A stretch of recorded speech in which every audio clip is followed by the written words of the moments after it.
इस कार्यक्रम के पुण्यार्जक हैं स्वर्गीय श्री कैलाश चंद जी जैन, निर्मला जी, मोहित जी, प्रियंका एवं मंत्र जैन, कत्थावाला परिवार कानपुर। ब्रह्मचारिणी सुनीता दीदी, श्री प्रेमचंद जी, पदम कुमार जी, पारस जी, श्रीमती अनीता जी, श्रीमती रश्मि जी, पूनम एवं प्रिंसी जैन। बोलो देवादिदेव 1008 श्री भगवान महावीर स्वामी की जय जय जय। अहिंसा परमो धर्म की जय जय जय। परम पूज्य आचार्य गुरुवर श्री विद्यासागर जी महाराज। जय जय जय। मुनि श्री 108 प्रमाण सागर जी महाराज की। धर्म अंतरंग की परिणति है। बाह्य क्रियाचारों में प्रकट हुआ धर्म उथला धर्म होता है। धर्म का मूल स्रोत हमारा अंतस्करण है। जब हमारे अंतस्करण में धर्म की अभिव्यक्ति होती है तो उसका प्राकट्य हमारे बाह्य क्रियाचारों में अवश्य होता है। लेकिन बाहर धर्म हो तो यह कोई जरूरी नहीं कि हमारे भीतर में भी धर्म हो। कल मैंने आप सबसे बात की थी कि हम अपनी बाहरी धार्मिक क्रियाओं को करके एक प्रकार से आत्ममुग्ध हो जाते हैं कि हमने बहुत कुछ कर लिया, जबकि धर्म का मूल प्रयोजन हमसे छिटक कर बहुत दूर चला जाता है। हमारी पूरी कोशिश होनी चाहिए अंतरंग तत्व को संभालने की, पर अंतरंग तत्व को तभी संभाल पाएंगे जब हम उसे पहचानेंगे। कल मैंने धर्म के अंतरंग रूप की चर्चा करते हुए 4 बातों से अपने बात की शुरुआत की थी। Self discipline, self control, self confidence और सेल्फ सेटिस्फैक्शन। आज उसी बात को आगे बढ़ा रहा हूं। उसमें पहला चरण है सेल्फ डिसिप्लिन, आत्मानुशासन। अनुशासन सब चाहते हैं, लेकिन सब दूसरों को अनुशासित करना चाहते हैं, दूसरों को अनुशासित देखना चाहते हैं। आम जन में और एक धर्मी में यही मौलिक अंतर होता है। आम जन दूसरों पर अनुशासन करना चाहते हैं, दूसरों को अनुशासित करना चाहते हैं, और धर्मी खुद पर अनुशासन रखता है और खुद को अनुशासित देखना चाहता है। हमारे गुरुदेव का एक बहुत सुंदर वाक्य है, निज पर शासन फिर अनुशासन। पहले निज पर शासन करे, फिर अनुशासन की बात करें। सवाल है ये आत्मानुशासन क्या है और आत्मानुशासन को बनाए रखने के लिए हम क्या करें। 4 बातें आप सबसे कहूंगा। आत्मानुशासन है क्या? संतुलन। पहली बात क्या है? संतुलन। अपनी चर्या और क्रिया में संतुलन, अपने भाव और बर्ताव में संतुलन, अपने आचार और व्यवहार में संतुलन, अपनी चर्चा और चर्या में संतुलन। इस संतुलन का नाम ही आत्मानुशासन है। दूसरे शब्दों में कहूं तो आत्मानुशासन का सीधा अर्थ सधा हुआ जीवन। आप अपने जीवन को किस रूप में देखते हैं, थोड़ा अंदर झांक कर देखिए। अपने जीवन को सधा हुआ पाते हैं या आपको अपना जीवन बेतरतीब दिखता है?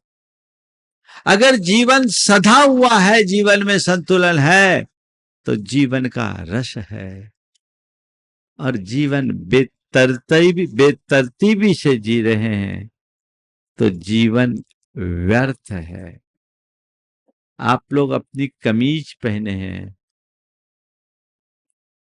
कमीज पहनने का भी एक तरीका होता है ना। कभी सीधी की जगह हड़बड़ी में उल्टी पहन ले तो कैसा लगेगा? टी शर्ट उल्टी हो जाए तो अच्छा लगेगा क्या? चलिए सीधी भी पहने हैं, नीचे की बटन को ऊपर की काज में लगा लो तो कैसा लगेगा? आप लोग ऐसी गलती तो शायद नहीं करते हैं। क्या करते हैं? बहुत व्यवस्थित तरीके से आप चीजों को संधारित रखते हैं। संत कहते हैं जैसे चीजों को व्यवस्थित तरीके से संधारित करते हो, वैसे ही जीवन को व्यवस्थित तरीके से संधारित करो। इसे ही आत्मानुशासन कहते हैं। व्यवस्थित तरीके से संपूर्ण जीवन को संधारित करने का प्रयत्न। अगर आत्मानुशासन प्रकट हो गया तो अपने आवेग संवेग पर भी नियंत्रण करने की क्षमता विकसित हो जाएगी। फिर तुम्हारा जीवन आनंद से भरेगा और औरों के लिए प्रेरणा बनेगा। और यदि ऐसा नहीं होता तो वह केवल ऊपर ऊपर से चलने वाली क्रिया बन करके रह जाएगा। अंतरंग में वह आत्मानुशासन विकसित करने का भाव जगाना है तो चीजों को व्यवस्थित तरीके से जीने का अभ्यास कीजिए।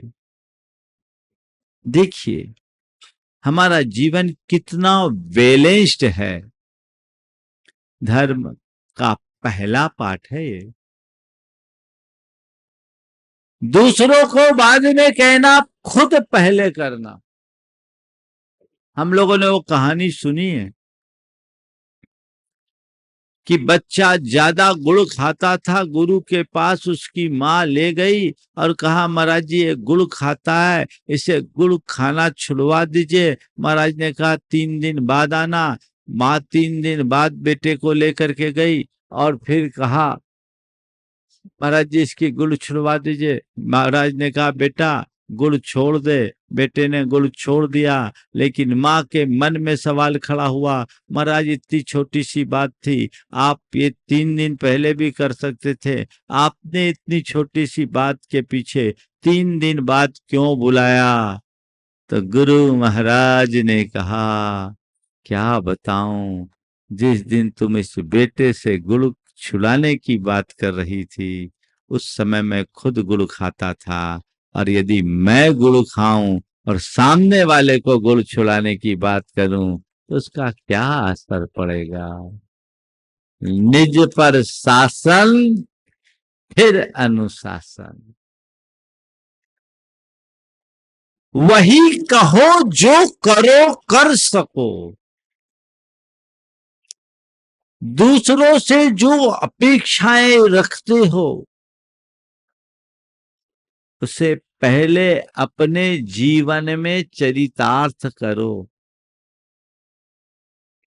अपने जीवन में यदि चरितार्थ नहीं कर पाए तो दूसरों से रखी हुई अपेक्षा हमेशा अधूरी रहेगी, उसका कोई प्रभाव नहीं पड़ेगा। गुरुदेव की ये बहुत बड़ी विशेषता थी। उनका प्रत्येक पल आत्मानुशासन से भरा था। वो जो कुछ हम लोगों को कहते थे उससे कई गुना खुद करते थे, और पहले खुद करते तभी हम लोगों को कहने की बात करते। उसका एक प्रभाव था कि हम लोग उनकी किसी बात की अवहेलना करने की हिम्मत भी नहीं कर सकते थे, सोच भी नहीं सकते थे। तो ये प्रभाव आत्म अनुशासन का संपूर्ण जीवन को सधा हुआ रखिए। आप देखिए मेरे भाव और बर्ताव के बीच क्या स्थिति है। भाव कुछ है, बर्ताव कुछ है। इसका मतलब मेरे भीतर कोई अनुशासन नहीं है। अनुशासन में एक लय होती है। अनुशासन का मतलब ही है सिस्टेमैटिक जीना।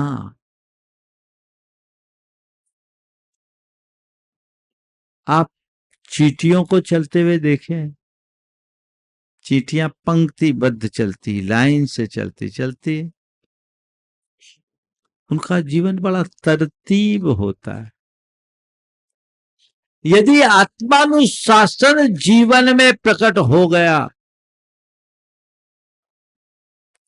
तो हमारा जीवन भी एक लय से भरेगा, एकदम व्यवस्थित और तरतीब होगा। और यदि ऐसा नहीं है तो कभी इधर कभी उधर।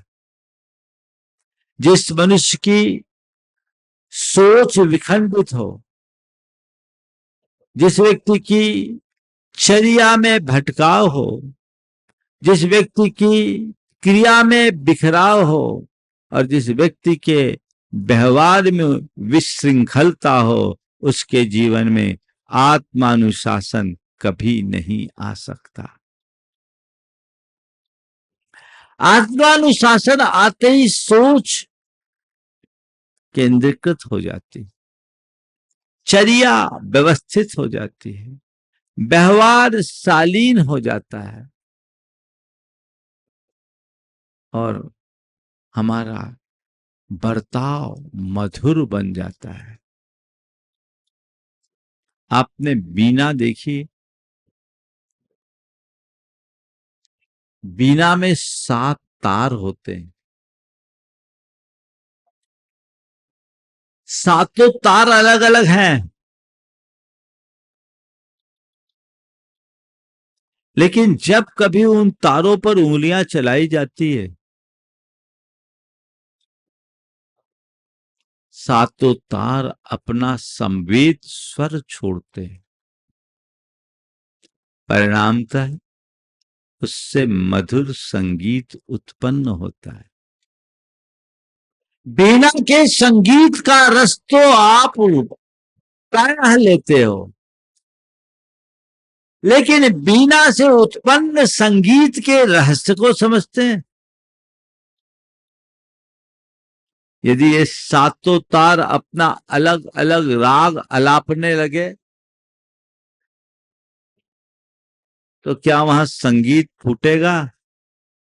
संगीत की जगह सिर दर्द होने लगेगा, होगा। 7 तार अलग अलग राग अलापे तो वहां संगीत नहीं, सिर दर्द हो जाएगा। कदाचित 7 तार संवेद रूप से अपना स्वर छोड़े भी, लेकिन वे तार थोड़े ढीले हो जाएं तो क्या होगा? उससे संगीत उत्पन्न नहीं होगा। और 7 ताल में एक आध तार कम हो जाए तो भी संगीत उत्पन्न नहीं होगा। सब तार हैं, एक साथ हैं, और एक साथ सब छोड़ रहे हैं। क्यों? क्योंकि उनमें इंटरनल एडजस्टमेंट है। और ये इंटरनल एडजस्टमेंट क्यों है? क्योंकि उनमें सेल्फ डिसिप्लिन है। क्या है? केवल अपना अपना काम करना, दूसरों के काम में टांग न अड़ाना, यही आत्मानुशासन है। इसी का नाम संतुलन है, इसी का नाम सदा हुआ जीवन है। आप लोग ऐसा कर सकते हैं? अपना काम करो ना करो, दूसरों के काम पर ज्यादा ध्यान है। ये जो दूसरों की तरफ दृष्टि है, ये हमारे जीवन की लय बिगाड़ने वाली है। ये जीवन की लय बिगाड़ने वाली है। इस लय को बनाना चाहते हो, वीर से संदेश लो,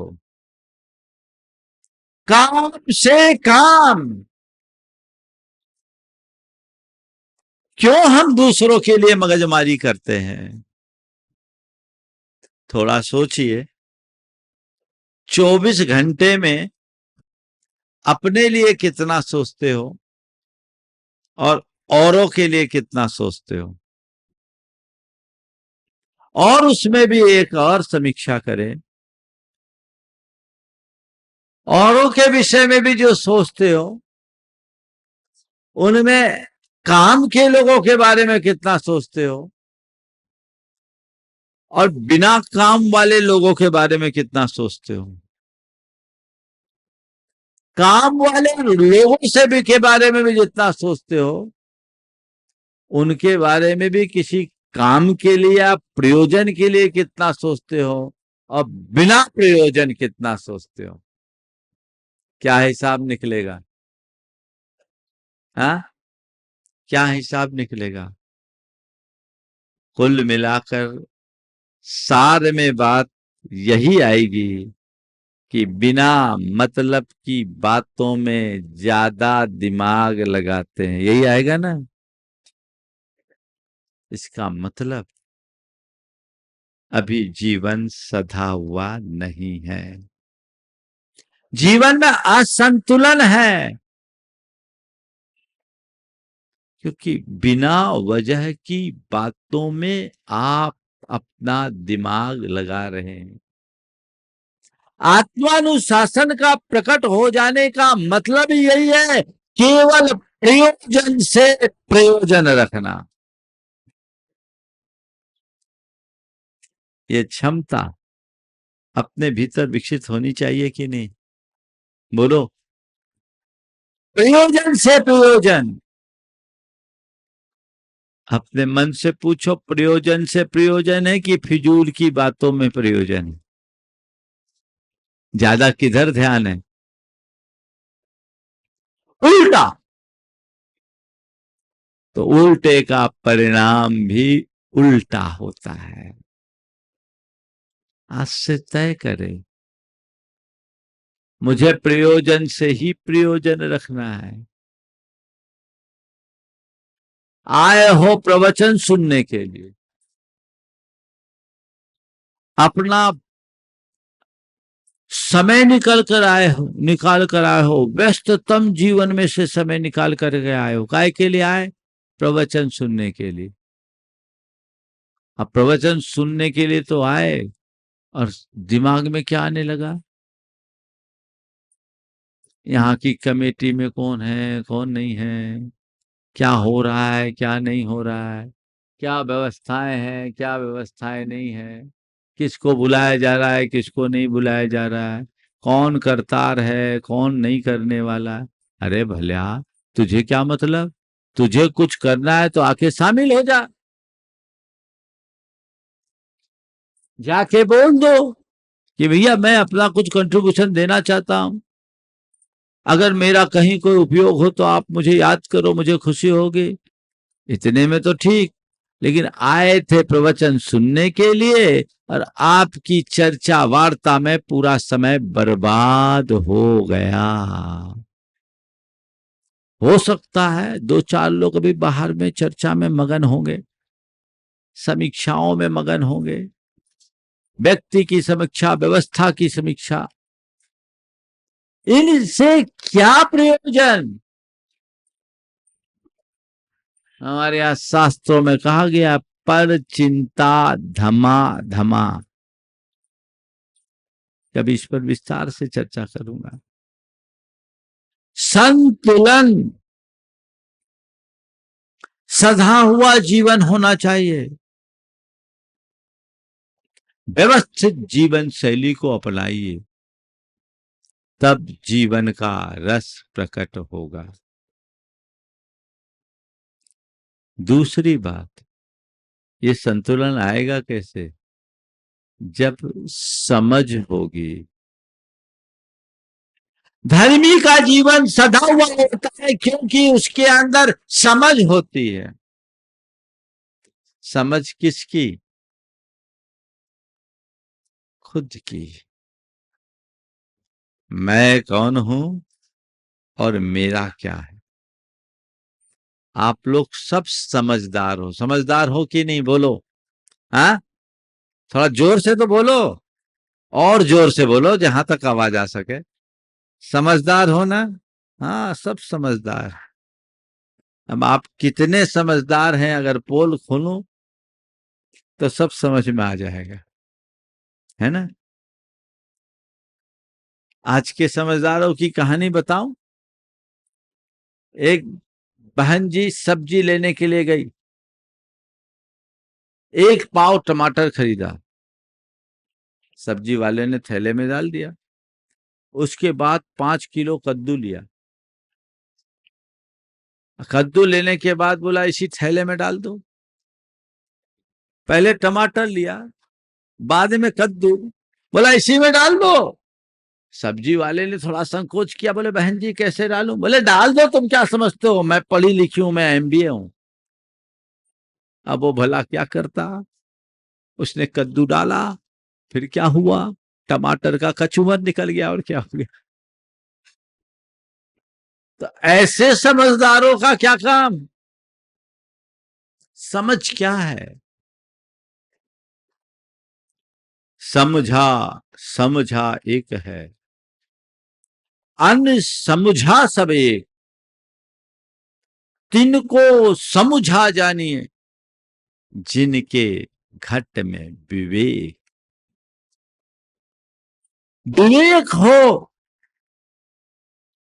तब अपने आप समझ होगी। ये विवेक ही समझ है। मैं कौन और मेरा क्या, ये आध्यात्मिक समझ होगी तो आत्मानुशासन स्वतः प्रकट होगा। और इस समझ के अभाव में बातें चाहे जो कर लो, जितनी कर लो, भीतर कुछ भी नहीं घटेगा। हर पल ये समझ बना के रखना चाहिए कि मैं कौन हूं और मेरा क्या है।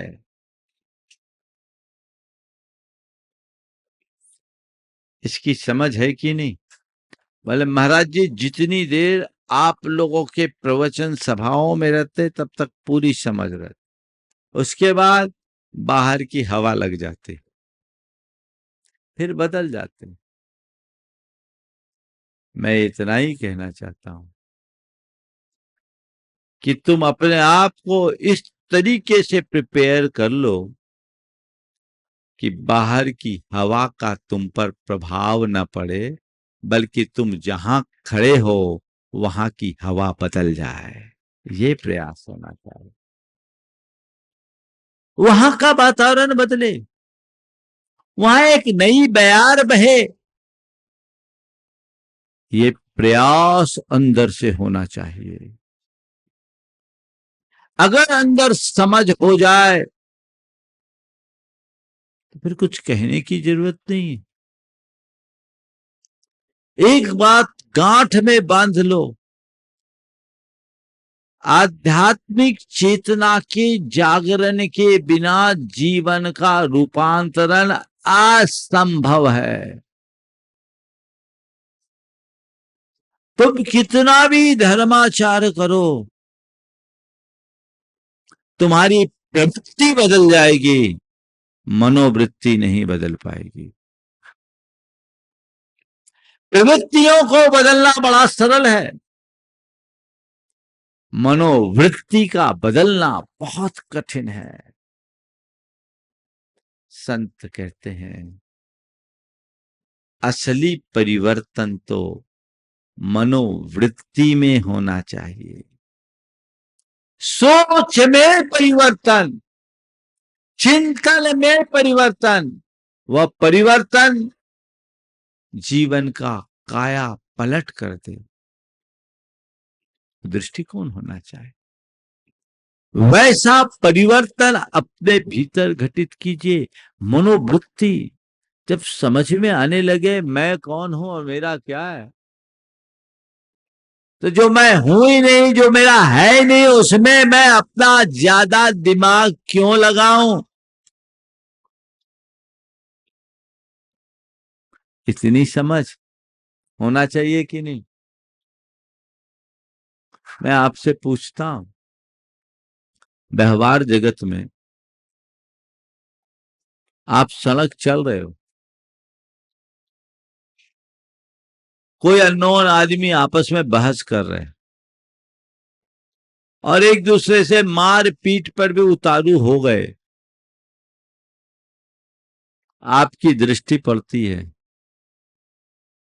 आप क्या करते हो? क्या करते हो? निपटाने जाते हो? हाँ, निपटाने जाते हो क्या? नहीं ना। अगर भूलवश चले जाओगे तो हाँ, आप ही निपट जाओगे। एक बार दो व्यक्ति की आपस में बहस हो रही थी। एक आदमी थोड़ा पहलवान था, आपस में बहस हो रही थी कि बोले एक घूंसा दूंगा तो तेरे 64 बाहर आ जाएंगे, बोले एक घूंसा दूंगा तो तेरे 64 बाहर आ जाएंगे। एक आदमी वहीं खला खला सब माजरा देख रहा था, कहीं दांत तो 32 होते 64 क्यों आऊं? दांत तो 32 होते 64 क्यों गिने? बोले मुझे मालूम था तू बीच में बोलेगा इसलिए 32 तेरे भी गिन लिए। इसलिए समझदार आदमी जिससे प्रयोजन नहीं, उसमें कोई ध्यान नहीं देता। नहीं देता ना, आप लोग देते हो? हाँ भाई होगा, हमें क्या मतलब। ऐसे ही जब अंतरंग में आत्मा और अनात्मा की समझ आ जाती है तो अनावश्यक बातों में चित्त जाता ही नहीं। हमें क्या मतलब होगा, हमें क्या मतलब। बस ऐसी सोच विकसित कर लीजिए, ये समझ आ जाए तो सब आ जाएगा। हर पल ये देखिए मेरी समझ सुरक्षित है या नहीं। जिस पल समझ सुरक्षित, जब तक समझ सुरक्षित है कोई दिक्कत नहीं, और समझ के खंडित होते ही हमारा जीवन विखंडित हो जाता है। और समझ का दूसरा व्यवहारिक अर्थ है उचित अनुचित का बोध, औचित्य का भान। अगर आपके अंदर औचित्य बोध हो जाए, औचित्य का भान हो जाए, तो आपके अंदर का अनुशासन अपने आप बनेगा, फिर कुछ कहना ही नहीं पड़ेगा। ये हमें विकसित करना चाहिए।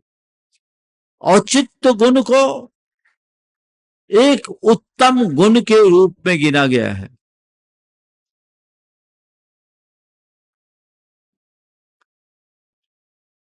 और ऐसा कहा गया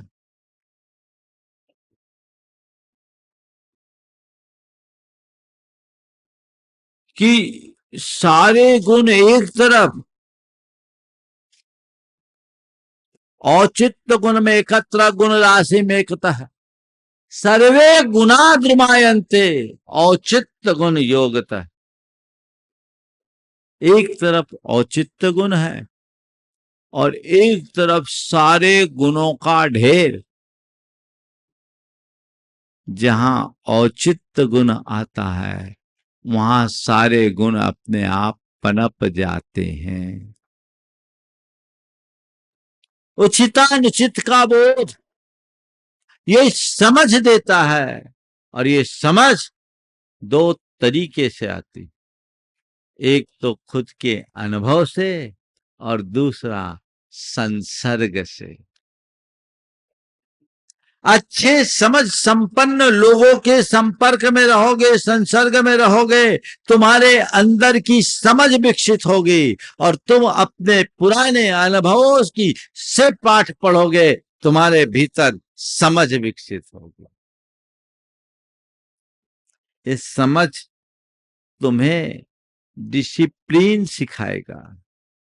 इस समझ के बल पर तुम्हारे भीतर अनुशासन प्रकट होगा।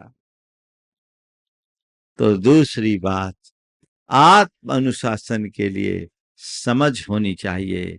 एक धर्मी व्यक्ति के जीवन में आत्मा जीवन बड़ा सधा हुआ होता है, क्योंकि उसके अंदर समझ होती है, और ये समझ इसलिए बरकरार रहती है क्योंकि वो हर पल सजग रहता है। तीसरी बात क्या है? सजग। जीवन में सजगता, जागरूकता होनी चाहिए, तत्परता होनी चाहिए। आप थोड़ी सी भी अजागरूक हुए, मामला गड़बड़। हर पल अवेयरनेस आत्मानुशासन के लिए बहुत जरूरी है, और जिसके अंदर आत्मानुशासन होता है वो उसके अंतरंग में ये सजगता स्वतः प्रकट होती है। अपने लक्ष्य के प्रति जागरूक तो होना ही चाहिए ना। जो मनुष्य अपने लक्ष्य के प्रति सतत जागरूक होता है वही लक्ष्य की उपलब्धि कर पाता है, और जो लक्ष्य से विमुख हो जाता है वो कभी भी लक्ष्य तक पहुंच नहीं पाता। मेरा लक्ष्य क्या है? आप सब धर्म धारण कर रहे हैं, क्यों कर रहे हैं? जीवन को सुखी बनाने के लिए ना। बोलो हाँ, थोड़ा ऐसे सुस्त सुस्त बोलोगे तो हमें मजा नहीं आता। काय के लिए कर रहे हो? बोलो, थोड़ा जोर से बोलो। जीवन को सुखी बनाने के लिए हमने धर्म किया, जीवन को सुखी बनाने के लिए, तो हमें इस बात का ख्याल तो रखना ही है कि कहीं मैं दुखी बनने वाले रास्ते पे तो नहीं जा रहा हूं,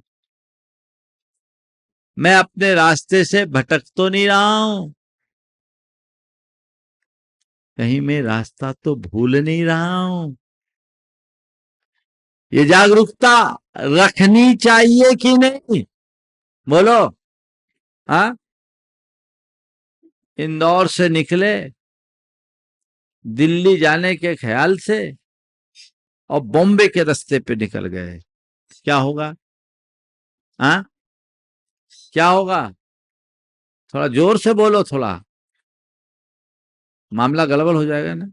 एक आदमी राजधानी में बैठ गया, उसे दिल्ली से मुंबई जाना था, और संयोग से वो कोलकाता की राजधानी में बैठ गया। दिल्ली में वो कोलकाता की राजधानी में बैठ गया और उसको मुंबई जाना था। अब जब ट्रेन चलने को हुई तो चलने लगी, तो उसने नीचे वाले से पूछा कि भैया आप कहाँ जा रहे हैं? बोले मैं मुंबई जा रहा हूँ। बोले आप मुंबई जा रहे हो? बोले हाँ। बोले आपको कहाँ जाना? बोले कोलकाता जाना है। बोले कोलकाता जाना है? अरे ये तो मुंबई की ट्रेन है, आप कोलकाता वाले में कैसे बैठ गए? बोले मैं अपनी सीट पे बैठा हूं, देखो मेरी ट्रेन है और मेरे लिए लिखा A44, मैं A44 पर बैठा हूं, अपनी सीट पर बैठा हूं। बोले भैया सीट पर बैठे हो तो क्या हो गया, ये ट्रेन तो कोलकाता जाने वाली है। बोले तुम्हें पता नहीं, टेक्नोलॉजी बदल गई, नीचे की बर्थ मुंबई जाएगी, ऊपर की बर्थ कोलकाता जाएगी। अब क्या होगा? ऐसी टेक्नोलॉजी है क्या? नीचे की बर्थ मुंबई चले जाए, ऊपर की कोलकाता, ऐसे वो क्या बोलोगे? इसलिए एक ही स्टेशन में चाहे कितनी भी ट्रेनें खड़ी हो, सब एक ही रंग की हो, अलग अलग प्लेटफॉर्म पर हो, तुम्हें जानना जरूरी है कि ये ट्रेन कहाँ जाएगी। ये सजगता जरूरी है। थोड़ी सी चूक हो तो कहीं के कहीं पहुंच जाओगे। मेरा जीवन सही जगह पहुंचे, इसी ध्येय का नाम तो आत्मानुशासन है। मैं सही जगह पहुंच सकूं, सही स्थिति में बने रहूं, मेरी अवस्था सही बनी रहे, मेरी परिणति सही बनी रहे, इसी समझ का नाम आत्मानुशासन है। और ये तभी प्रकट होगा जब हम अंदर से सजग रहेंगे। सजगता चाहिए कि नहीं? आप लोग बाकी मामलों में तो बहुत सजग रहते, 24 घंटे चौकन्ने रहते कि नहीं रहते?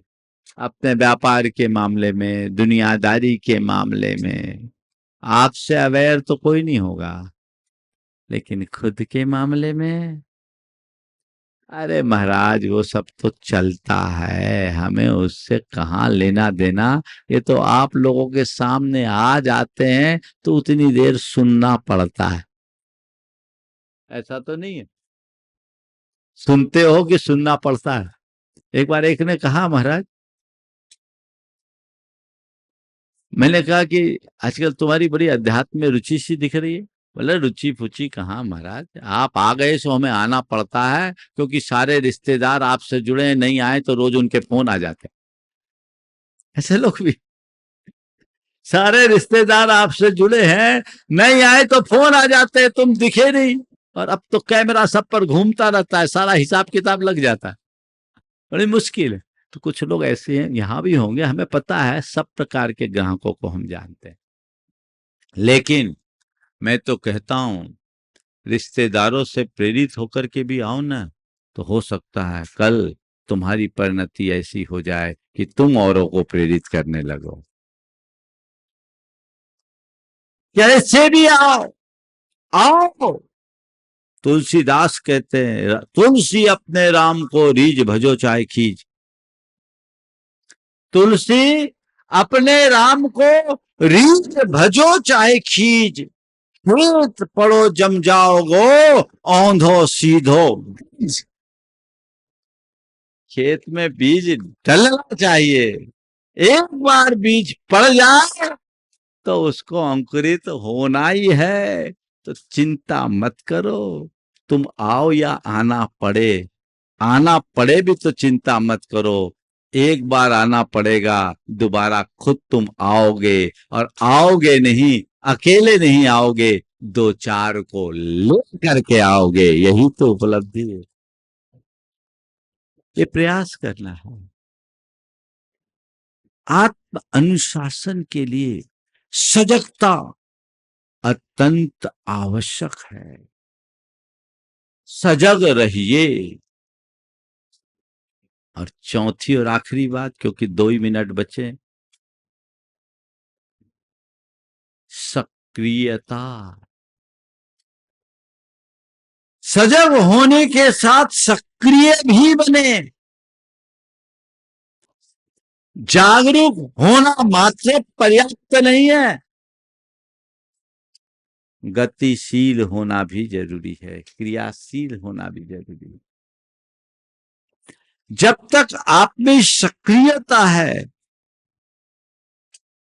चीजें अपने फंक्शन में हैं, सब कुछ व्यवस्थित होगा।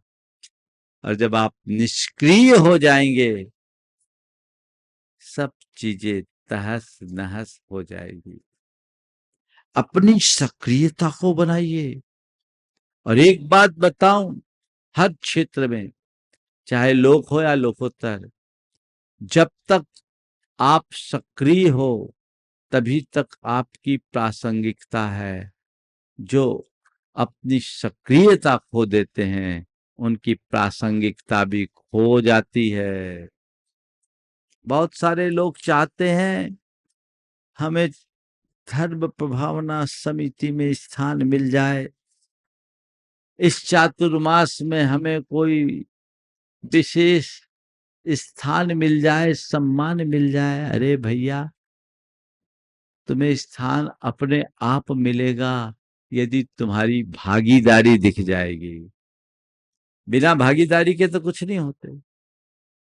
सक्रिय होगे, प्रासंगिक बने रहोगे, और जिस दिन निष्क्रिय हो जाओगे, तुम्हारी प्रासंगिकता समाप्त हो जाएगी, किसी भी क्षेत्र में क्यों न चले जाओ। आपने जुगनू को देखा? जुगनू जब तक क्रियाशील रहता है उसमें चमक बनी रहती है, और जैसे ही जुगनू रुकता है उसकी सारी चमक खत्म हो जाती है। मैं आपसे कहता हूं, अपने जीवन की चमक और दमक बनाए रखना चाहते हो, अपने जीवन की चमक और दमक बनाए रखना चाहते हो, सतत क्रियाशील रहो, सक्रिय बने रहो। जिस दिन तुम्हारी क्रिया शून्य हो जाएगी, उसी दिन तुम्हारा तेज नष्ट हो जाएगा, तुम्हारी प्रासंगिकता समाप्त हो जाएगी। तो आत्मानुशासन के लिए जीवन को संतुलित रखे, जीवन में समझ रखे, जीवन में सजगता रखे और सक्रियता रखे। जीवन आत्मानुशासन से ओतप्रोत होगा। बोले परम पूज्य मुनि श्री प्रमाण सागर जी महाराज के। इस कार्यक्रम के पुण्यार्जक हैं स्वर्गीय श्री कैलाश चंद जी जैन, निर्मला जी, मोहित जी, प्रियंका एवं मंत्र जैन, कत्थावाला परिवार कानपुर। ब्रह्मचारिणी सुनीता दीदी, श्री प्रेमचंद जी, पदम कुमार जी, पारस जी, श्रीमती अनीता जी, श्रीमती रश्मि जी, पूनम एवं प्रिंसी जैन, बांसा।